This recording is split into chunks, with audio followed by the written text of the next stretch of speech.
Welcome everyone to From the Shelf, a show where I take a look at movies from my shelf and I review them, and March is seeming to be a huge month of movies. A lot of adaptations, a lot of original works, but one in particular that has my mindset on everything is Ghost in the Shell.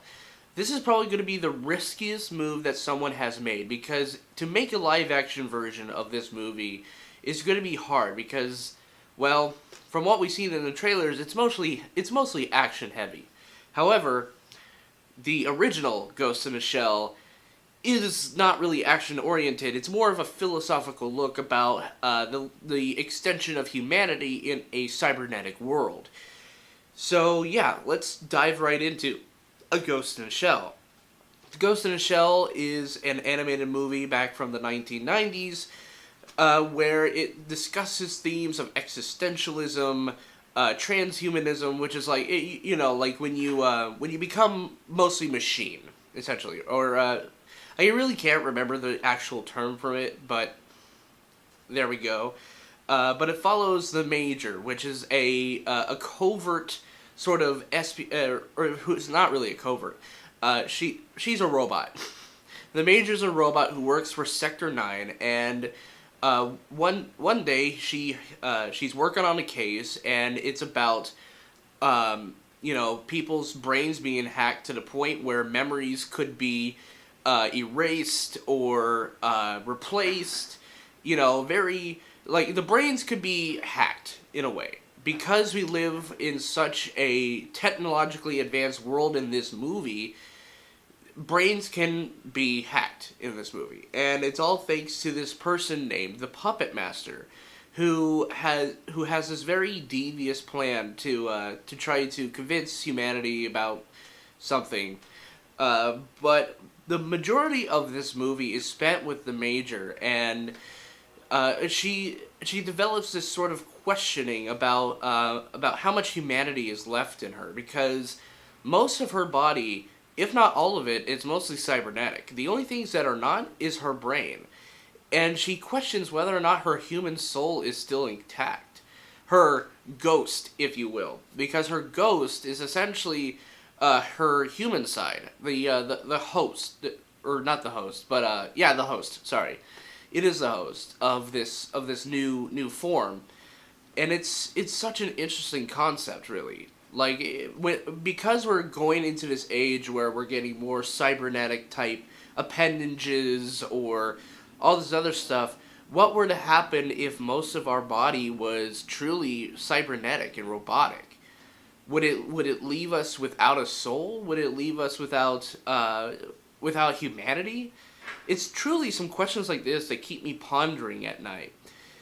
Now, there is a certain theme in this film about religion. The Puppet Master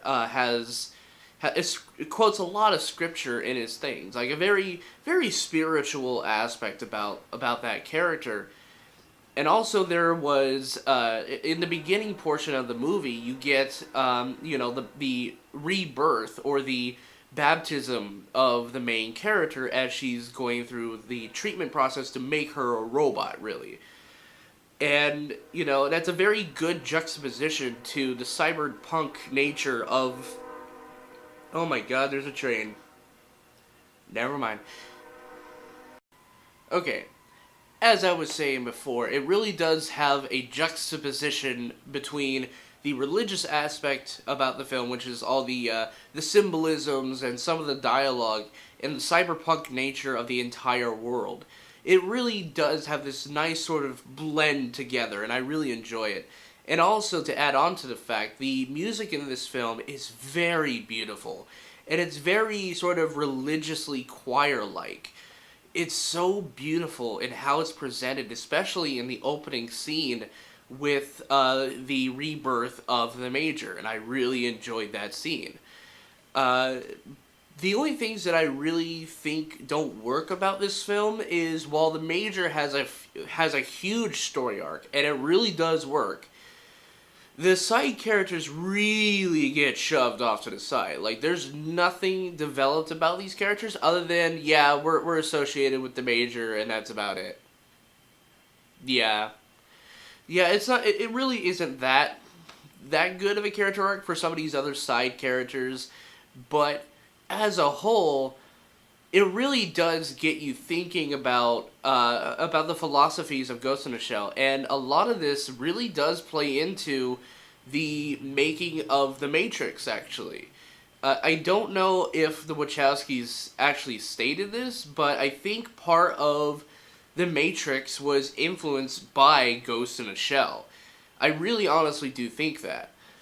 I just can't really say too much more about this because this is a perfect movie. This is a really good movie that allows you to question your reality, that allows you to question things about existentialism and a bunch of different philosophical and religious aspects. And, with that being said, and as much as I'm excited for the new Ghost in the Shell, I'm going to give Ghost in the Shell 1995 a 9 out of 10. It definitely deserves a watch. It's only an hour and 22 minutes, guys. Sit down, watch it, enjoy it.